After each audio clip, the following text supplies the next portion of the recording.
तो ये देखिए, सबसे पहले हम ये रख देंगे, ये हमारे जो डीप फ्राई वाले हैं, ये डीप फ्राई वाले भी 6-7-8 हैं। और ये कांटा ले लेंगे, कांटे से इसको इस साइड में रखते जाएंगे। ये देखिए, ये तो मेरे डीप फ्राई वाले हो गए हैं, और ये हो गए मेरे सैलो फ्राई। ये देखिए, तो आपको जो पसंद आए आप वो बनाइए और इंजॉय कीजिए।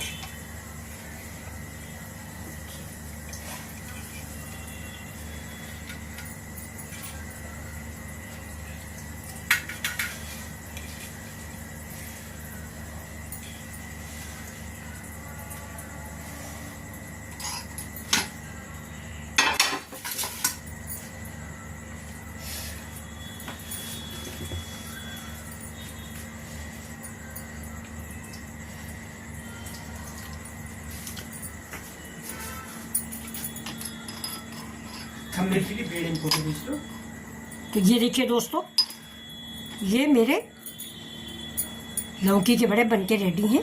तो आपको ये मेरा वीडियो कैसा लग रहा है? अगर अच्छा लग रहा हो तो प्लीज़ लाइक शेयर और सब्सक्राइब करें।